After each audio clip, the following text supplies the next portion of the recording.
ऐं महिमान जी कुर्सीअ सां वेहन।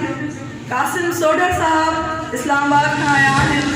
उहे स्कॉलर आहिनि ऐं एॾो परे खां कई आया आहिनि। उन्हनि खे वेलकम कंदड़ मां कई आई आहे।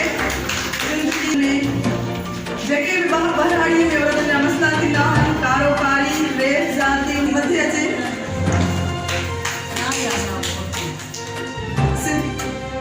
सिंधी औरत जी अॻवान अदी नज़ीर कुरैशी जंहिंजो तमामु रुगो सफ़र आहे। मुंहिंजे ख़्याल में ओतिरी असांजी उमिरि कोन्हे। डॉक्टर में तमामु अहम नालो ईसा मेमन खे असां वन में रंडा रोड़िया अचनि तंजो सराफन मुंहिंजो ऐं घणनि माण्हुनि जो साथ आहे जो असां हीउ मेलो मचायो आहे।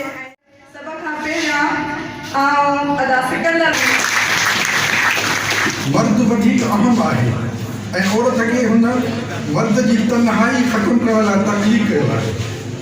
हेठिन सबबनि करे औरत जी पैदाइश जी कहाणी साइंसी ऐं फितरी हक़ीक़तुनि जे उबतड़ मिटी आहे। नंबर पहिरियों जिनसी अमल मां वजूद में अचे थी और ॿार जे निपचण सर्जण ऐं पलजण जो हंधु कंदा। ॿियो औरत जे मर्द जी पासराटी मां पैदा यानी हिकु इर्तिका जदीद इंसानी रूप होमोसेपियंस अख्तियार करण जो अमल।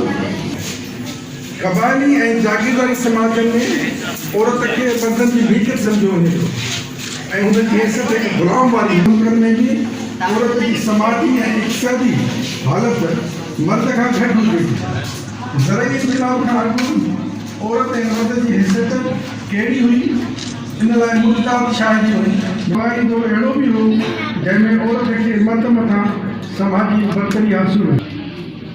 शायदि उहो बि फिदरशाही समाज जी मजबूरी करे इहे करे थी, छो त हुन ॾिठो हूंदो आहे त हुन मर्दाने